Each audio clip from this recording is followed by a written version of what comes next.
Yo, what's up, guys? It's Chris again. It's been about two and a half months or so. Last video I made was a 7 month one, and now it's been 9 months since I've started learning Japanese with Immersion, and so yeah, so now we're here. Um, you know, it's November. I started back February 1st. And it's kind of crazy right now thinking about it that 9 months into like learning Japanese, like I've holy shit, I've been learning this shit for like 9 months, except like those 10 days where I was in Florida. But making progress, right? That's what matters. Um, so I don't know how long this video is gonna be. It might be pretty long, might be a little shorter. It's probably gonna be long. But just bear with me.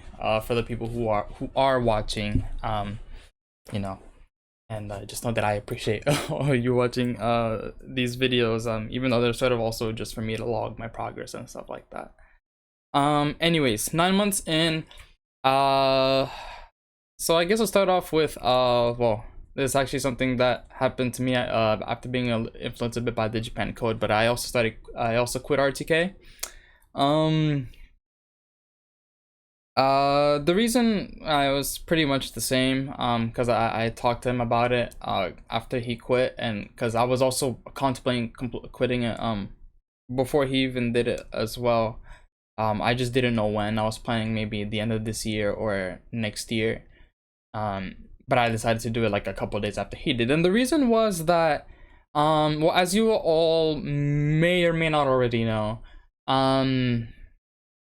RTK, your retention rate begins to drop after you finish like book 1 and 3. Your retention rate starts dropping like a fucking rock. Like you will be from 90 to 70 in like a month in your retention rate. And this didn't really bother me initially. I didn't really pay it to that much of retention rate before. Well, I actually no, that's a lie. I did. But I was still doing my reps, and as I started putting more Japanese words into my RTK cards, they got a lot easier again, and my retention rate went back up to around 75, because it dropped to like a 71. Went up to a 75, 76, and it stayed around there, and it didn't really move from there for like the next couple of months. However, I started to notice this issue where there were a lot of cards where I would know the character. It would be easy enough to where I know I could write the character like off memory. Like it's not a hard character. I was like, it's a character that I already know, like that I couldn't connect the English keyword to, but I knew the Japanese word and I could connect it to, like for the ones that didn't already add the Japanese words. And I was noticing this is becoming a problem. And so what I realized is that maybe if I started putting Japanese words earlier, maybe this wouldn't have happened. But it's just RTK was also like really time consuming. Like I woke up earlier than I normally would. I was waking up at 6:10 for school instead of like 6:30, 6:40, so that I could get time in to finish my rest before school, so that I wouldn't have to do them in the afternoon, because as I learned from doing like 180 reps in the afternoon when I first started, that is a disaster. It's not fun. You feel like shit. You like come home, do homework, and then you got reps, and then you got immersion for like 2 hours. It was not a fun experience, and I was not willing to do that again. Like there was no way in hell I was gonna do reps in the fucking afternoon. That wasn't gonna happen. So yeah, so I decided to quit RTK. Also, since the fact that we know that doing RTK after you've become really good at Japanese is more effective. There's also that part, so I didn't really feel too bad about quitting it. And I'm not really gonna need that writing ability too badly until I'm like in Japan for a very long period of time. I've already got I really got what I wanted out of RTK anyways. What I wanted it to demystify kanji, and you can also do this with lazy kanji, which is why Matt recommends doing lazy kanji first, and after you get good, do the traditional way. But it demystified kanji much thoroughly than lazy kanji would ever do, because you know, I was writing them regularly, and so I know all the pieces. When I look at a new kanji, I can break it down almost immediately to all its parts. Like I can't like remember all the names for all the pieces, or if they're even erratic with those in RTK, but like I can look at the character and look at all the things that make up the character, which makes kanji a lot easier to remember. Trust me. Remembering readings is a lot easier when you know the character, and remembering the readings is really probably the most challenging part of kanji aside from writing it for me, because the meanings are pretty easy to remember. They're not that hard.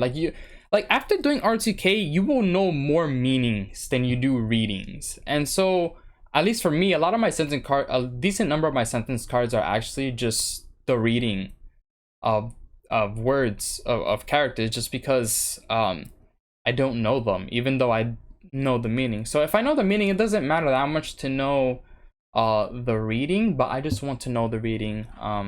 It's just a nitpick I have.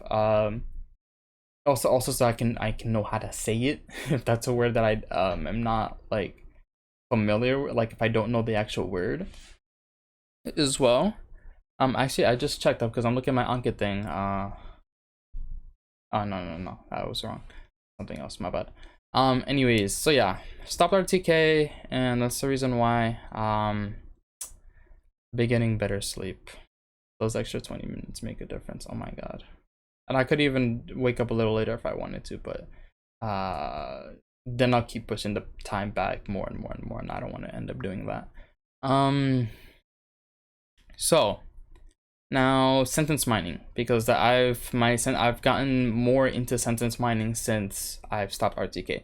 So I'm gonna tell you straight up now, I am not the greatest sentence miner ever. I'm not the greatest sentence miner. Like I don't sentence mine like as other people do, like every day come with sentences. Like like yesterday I didn't make any sentences, probably because I was tired, and for things like that I would just not make sentences, because if I don't feel like doing it, I'm not gonna do it. Like sentence mining, I see it as a supplement and a good way to start helping you remember words, like a particular word that you find, something like that. Me, like for example, like when I'm watching anime or something, I don't watch anime with subtitles ever. Like I don't think I even have 10 hours watching anime with subtitles on. Like the only time I really get subtitles when I'm watching a YouTube video and they put the subtitles in. That's really the only time I get reading subtitles. Anime, I just decided to stay without subtitles from the beginning because you know, I've said this before, where anime is one of the things I use for listening, and so if I want to like watch some anime and then read some manga later, but I'm watching the anime with subs, I'm just getting more reading and less listening.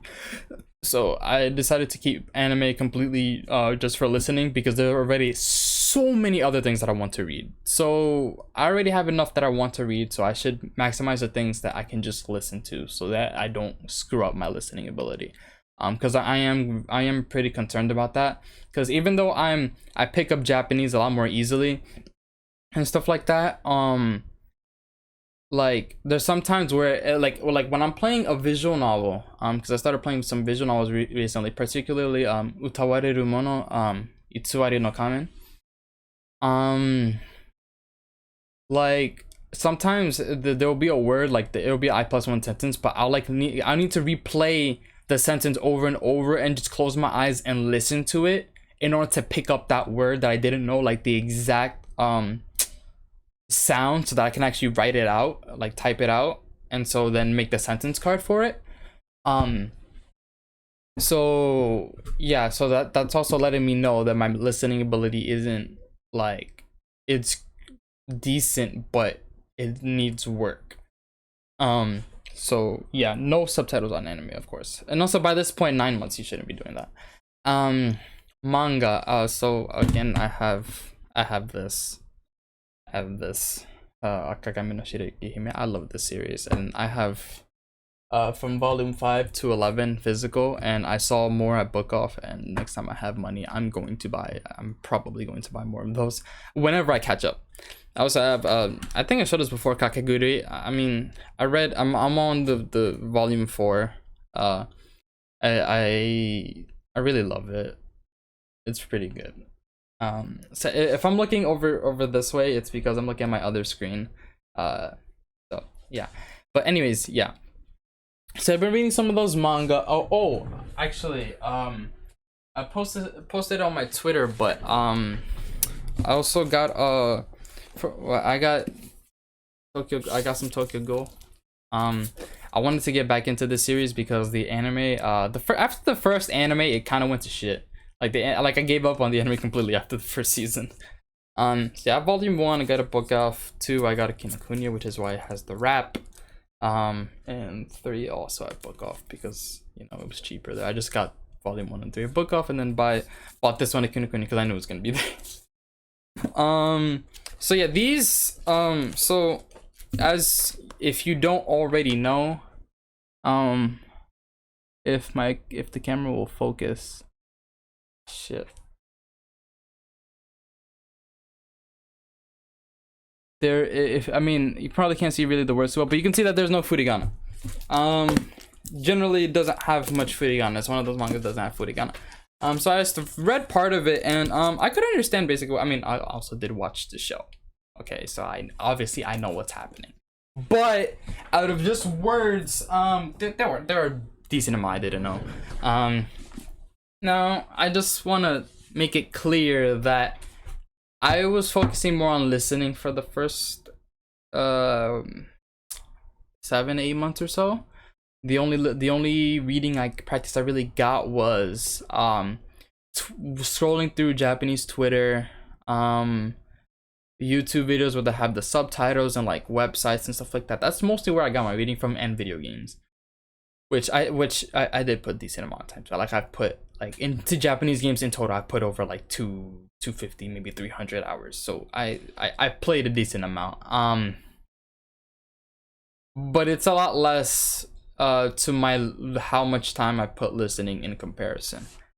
But still, it's still less than someone if they were like having like a certain ratio of reading to listening per day, and they're reading manga like listening every day and then reading some manga every day. Someone who was doing that for like almost the entire period where they were learning, they would be far above me in terms of reading. So, you know, I just want you guys to keep that in mind if you're doing that. But or maybe not. I'm not entirely sure. Shit, I forgot something put here. Sorry, because I have like a notepad open with some stuff to talk about. So yeah, and the other 2 things I bought were first volume was Sword Art Online, just because Sword Art Online, like I have mixed feelings. I like some parts and I hate some parts, but you know, overall I like the series. It's okay. Like I decided to buy it because it was $5. And like I say, it's not as bad as people make it out to. It's entertaining like shit. And this is the 2nd volume of Rakudai Kishi no Cavalry. And well, I've already read the first 3 volumes. They were fan translated, and I also watched the show, which covers the first 3 volumes of the novel. So just by looking at like the first page, I already knew what was happening. I already know what part I'm on, like in the story. So I'm not worried about that. Whenever I decide to start reading that, I'll do that. But this gets me to another point of paper versus like digital. In a nutshell, if you're starting to learn how to read, you should probably do. If you want to start reading from paper, I mean, go ahead.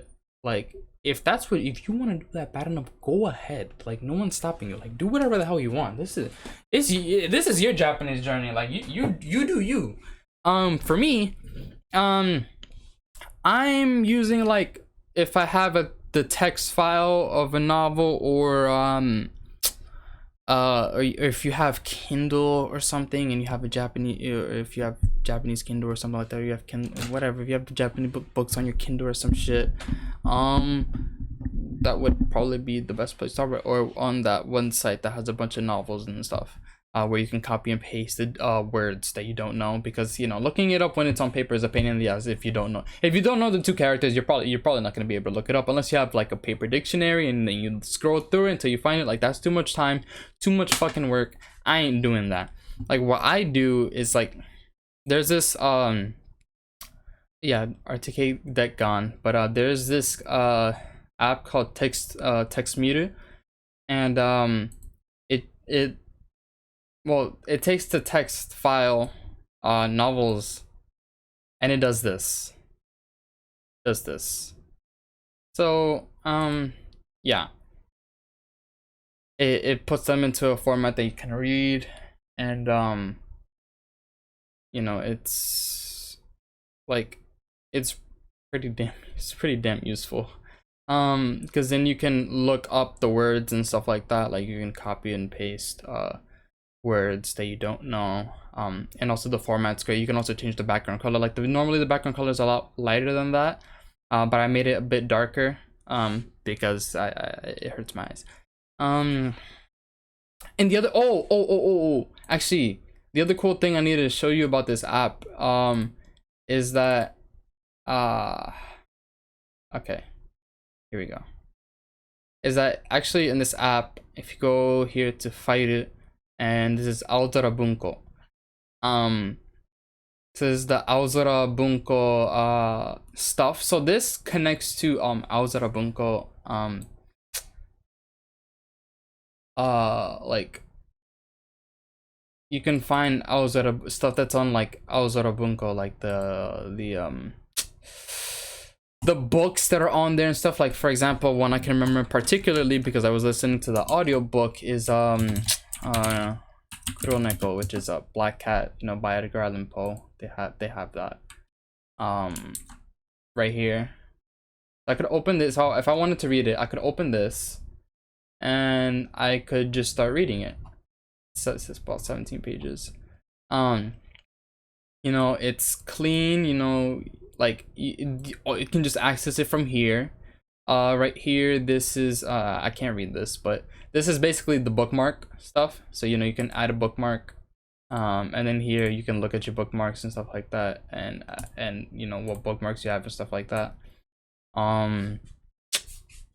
Yeah, and so this is a really useful program if you're going to be reading a lot of stuff on your desktop. I mean the thing I find to be the best about this, if you don't have like an iPhone or iPad, which you know Apple products have built-in like monolingual dictionaries, which is why a lot of people recommend like the iPad for reading like text files and stuff, because you can get Aozora Bunko reader there, and you can put any text file in there and then read it, and then you have a monolingual dictionary. Well, if you're on a desktop and you want to do something similar, you can just copy and paste these into Kolibri.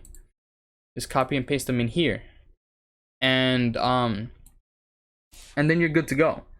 Like you have your monolingual definitions and stuff. And as you can probably tell by me mentioning that I am working on the monolingual transition, I've been doing it for like a while now, like a month and a half, I don't know. Like the monolingual transition, I'm gonna be completely real with you guys. Like where Matt had that AJAC guide, I mean, I know it's completely outdated, but it was like after a year or so, then you start going to monolingual transition. Dude, get Kolibri as soon as you start learning Japanese, and once you start getting to reading or something, look for the definitions of word in Japanese first, and then go to the bilingual one if you can't find anything you understand. The reason why I say that is because, one, monolingual definitions are so much more fun. They're so much more fun. I love monolingual definition. When I understand a monolingual definition, my ego gets boosted so high. And I feel so good about myself that I want to do it again. Like, I mean, like scrolling through these dictionaries and Kolibri, I'm just like, oh my god, like, yo, I couldn't understand some of these. And sometimes sometimes like the sentences in there are just I+1, so it's like I'm looking for a definition of a word. There's only one word in the definition I don't know. I just look it up, and if I understand it, I'll just put it in and just make a monolingual definition out of that. I don't really make sentence cards for these words that I don't know in the definition. Like I'll just look them up, and the reason why is just, I mean, I'm just lazy, to be honest. Like, and also I would probably have to find like a sentence off some site or something, like with that word that's I+1. So one, that would take a lot of time, I could just use the sentence bank because I have a lot of sentence cards in my sentence bank. Let me just open it here. Like I have a lot. I have all of these. But the thing is that even if I search up a word and see if it comes up for like all of those banks, which is like tens of thousands of words, with tens of thousands of stuff, like even if it has what I'm looking for, it's not guaranteed to be I+1. So if it's not I+1, then I'm kind of fucked, because I don't want to use these websites that like give you Japanese sentences, and then even if it's I+1, just use it to sentence mine, because I find that to be completely pointless. I mean, because it's not immersion. That it makes no sense to me. Like, it's boring. It's not fun. I don't really consider it to be like immersion, because you're just relying on sentence cards. Like sentence mining is a supplement. You don't have to do it per se.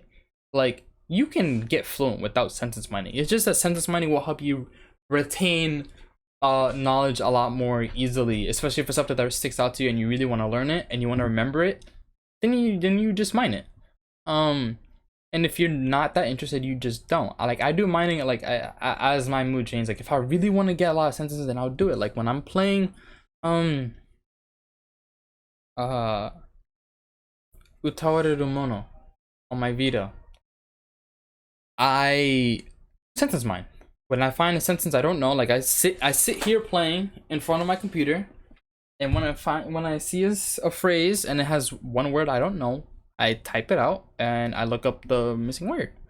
First I look in the monolingual. If I can't understand the monolingual definition, or if like there is a sentence that's I+1 in the definition, I look up that single word. Then I'll put in the monolingual definition, and then I'll go rep it. And if it gets really hard and I just can't remember that one word that I looked up in the bilingual dictionary, then I'll either delete it or I'll just put in the bilingual definition. You know, and I just kind of go on like that. It may not be the best method, but I mean, it's my problem, you know. Yeah, so sentence mining it's been picking up. Like, I've been doing more sentence. Before I wasn't doing a lot. Like, just to give you an example of how much I've been sentence mining since Take Him, and I didn't mind Take Him all that much. Like, just to give you an example of how much I haven't sentence mined, it's been a couple months since I've started mining, and I have 237 sentences. If that tells you anything, I don't sentence mine that much, and I sure as hell don't make over 10 sentences in a day. I might go up to 15 one day, but I'm not passing 10, and sometimes I don't even make it to 10. So I mean, like, like, again, I'm not the guy to go when it comes to sentence mining. It's better to ask for someone like Japan Code. Like, you know, he has a sentence bank and he has his whole method of making all the cards for a week, for the whole week. And I feel like if you're someone who's sort of like me, but you wanna and you sentence mining is like this, like, but you want to do more sentence mining, then that method is a good method and I recommend it. So you get your daily reps, you'll get a set, and like, if you want sentences for a whole week, then you get like 60 cards. If you're gonna do like 10 a day, you get 60 cards, or 70.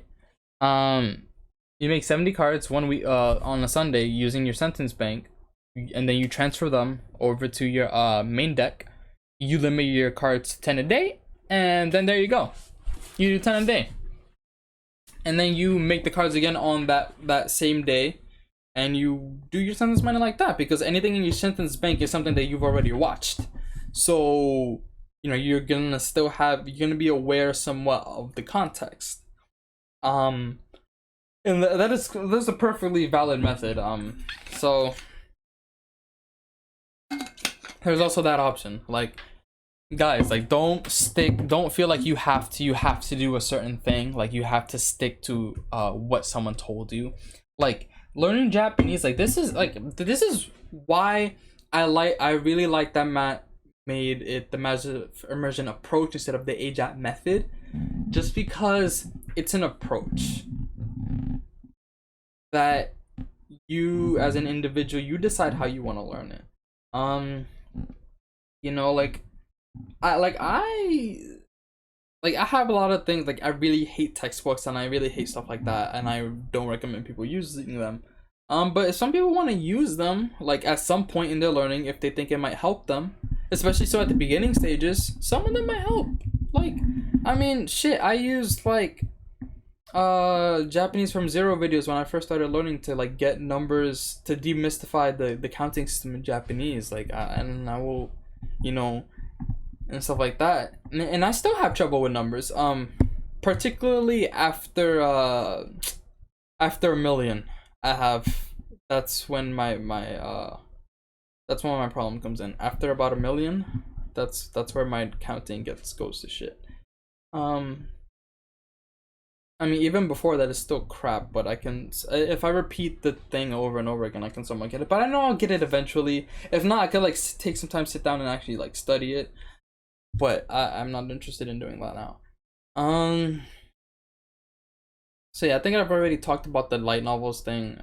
And visual novels. So yeah, well, I haven't talked much about that, so I'll talk about that. Wow, this video is 25 minutes long. Yep, it was gonna be long. So yeah, as I said, I'm playing Utawareru Mono. There are other things I want to get into, like I already watched the anime for Steins Gate, so I don't want to really touch that right now. But you know, like Chaos Child, maybe Danganronpa, and just some other random visual novels, because I like playing them. They're pretty nice. I also want to particularly get Rewrite, because I want to play that one again in Japanese, because I thought that's my favorite visual novel of all time so far. So how do I feel about visual novels? Because I know Matt and Yoga Pants talked about it on their podcast, which was really good for me. I wanted to hear their input. Matt was saying how like he found a lot of visual novels easier than light novels. I'm not very proficient in Japanese, so I can't attest to that, but it will probably depend on what visual novel and what light novel. Like I'm like that. Well, I showed earlier, that was Tensei Shitara Slime Datta Ken, and that one it's a lot easier than other light novels that I found. Like the vocabulary has been a lot easier. Like there have been a lot more words that I know, and looking up the words I don't know, it's been not that hard with that novel. It's like really like one of the easier novels I've looked into. Like I'm not joking. Like even I could tell, which was nice for me, because I think that one might be one of the ones I start going with, because other novels like the light novels aren't as scary. You just have to like not feel like they're like some big behemoth that's gonna scare you. Like that's not light novels. Like I think transitioning from manga over to light novels, especially if you can copy and paste the words you don't know, it won't be too bad. Definitely be difficult, but it's completely doable. It's completely doable. It's just gonna take a lot of time, but you know, we already knew that when we started. Yeah, so visual novels, or games in general. I will say that the game, if you're like me and you just can't stop playing video games, like you need to play games time to time, because I still play video games a lot. I like, even before starting Utawareru Mono, I played a little bit of Disgaea 4, which is a really fun game. I didn't play that much, only a couple hours, but you know, you get the deal. Like I played a decent number of games. Like I played 48 hours of Sen no Kiseki 1. I played Sora no Kiseki the third, which is like 45 hours. Zero no Kiseki, which was like 65. I played some Odin Sphere for like 10 hours on that. Lightning Returns Final Fantasy 13, like 30 hours on that game. 20 hours on Sora no Kiseki first chapter in the Japanese version. I played through a decent part of it. Like I've been playing games, and it's not gonna stop. I also played East 8 for about 10-15 hours maybe. and also some Yakuza, also some Yakuza 0. So you know, if there's anything I can say after putting like you know 200-300 hours into these Japanese games, is that the games that will benefit you the most when you're playing them are obviously, first off, story driven games. Why? Because dialogue. You know, I don't like, I don't even need to say, I don't need to explain it dialogue, right? Now, aside from dialogue, it's you know, like, aside from having a lot of dialogue, the things that are gonna help you the most are furigana, and I think voice acting. I feel like a lot of people are really underestimating the usefulness of voice acting. If a game is somewhat hard but it has lots of voice acting, it will benefit you, especially so if you can pause the game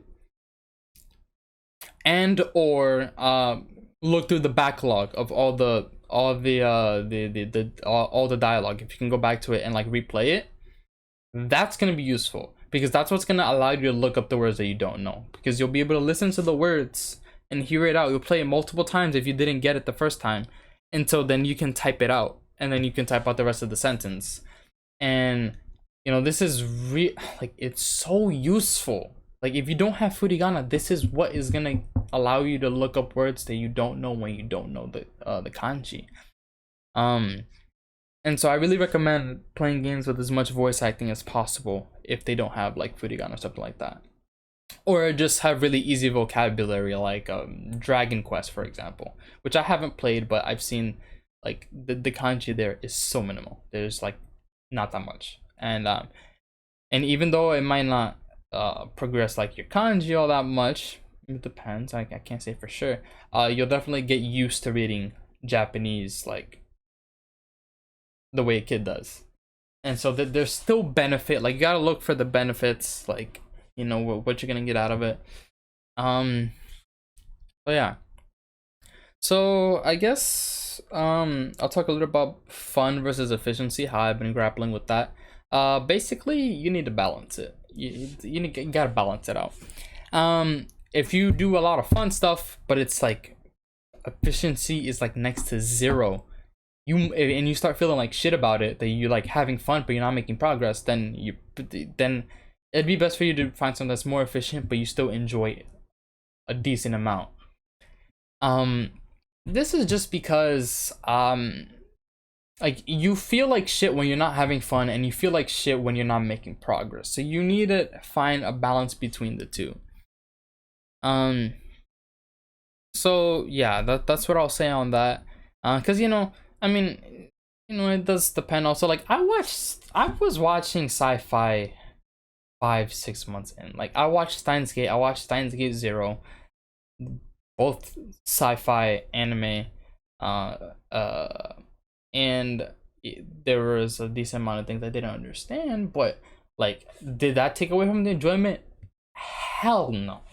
I love the shit out of Steins Gate now because of that. And I could explain the story to someone, even though I watched it in Japanese, which again is always a great feeling. Kind of a really awesome feeling, you know, when I think about it. So yeah,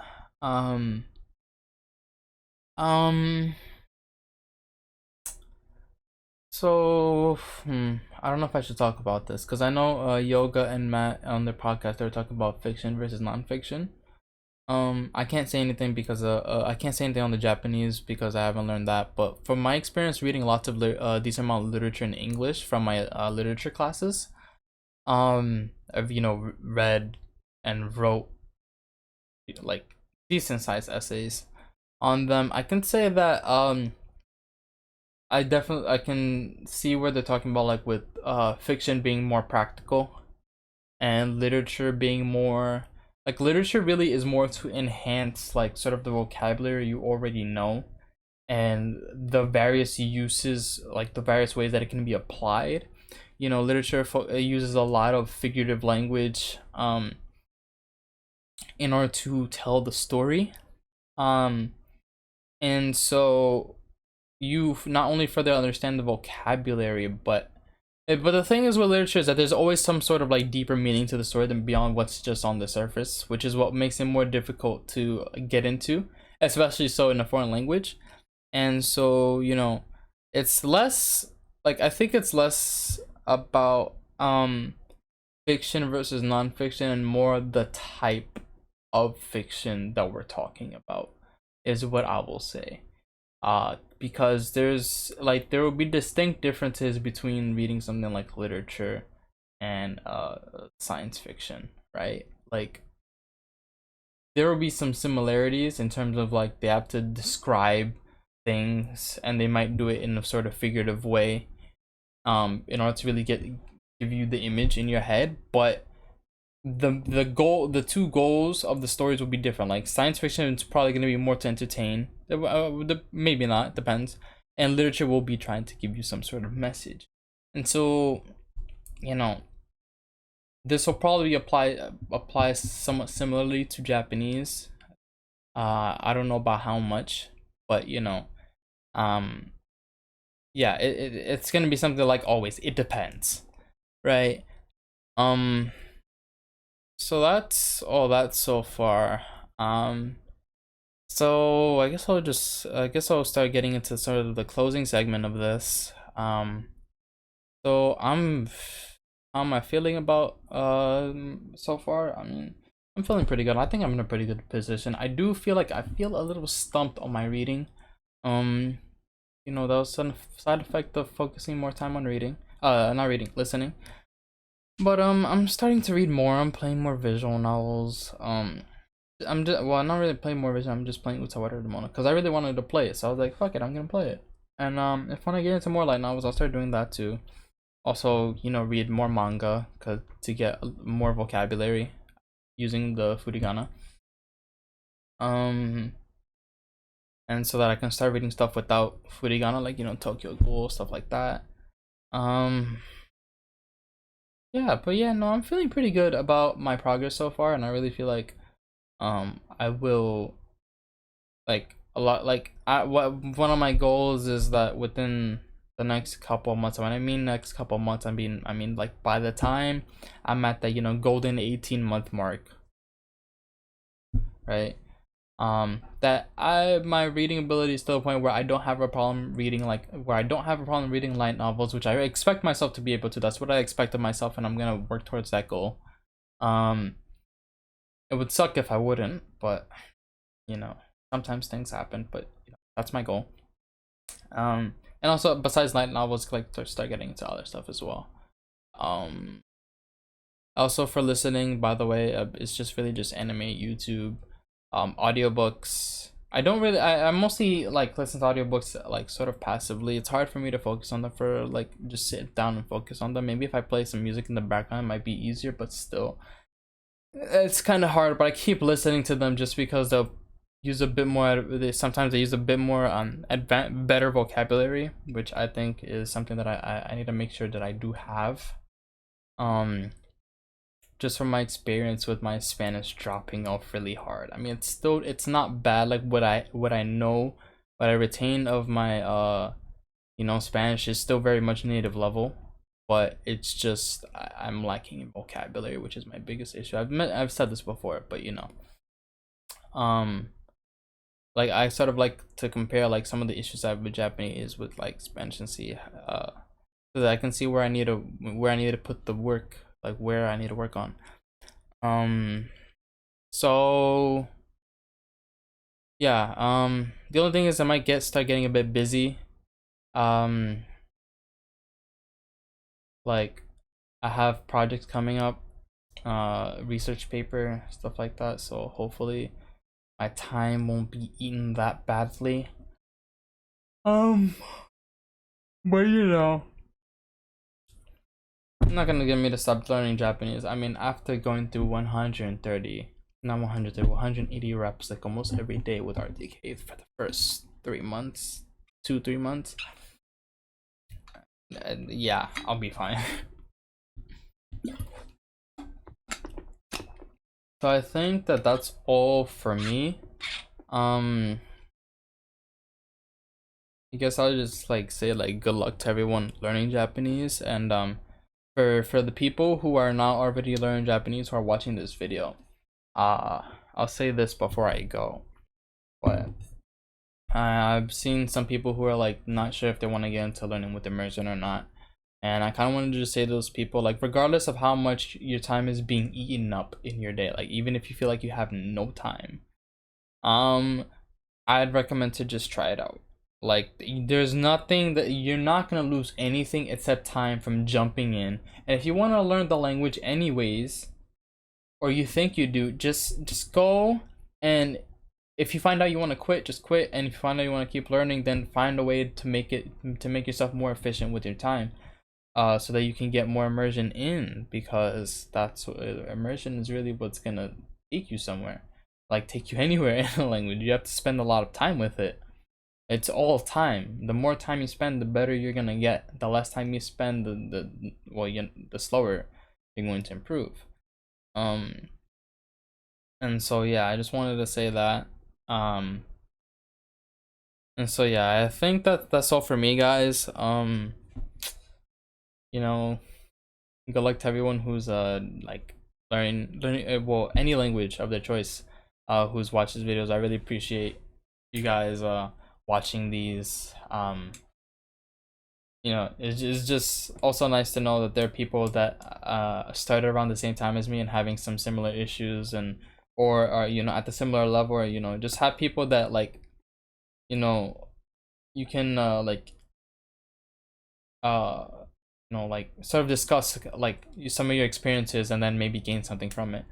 I do still think that it's best to not get too involved with the community, but it's good to know some people here and there so that you can ask them questions, to see what based on, like, to ask them stuff based on what they've experienced time to time. So yeah, that's all for me, guys. Yeah, peace. I don't know how to end these, I'm sorry.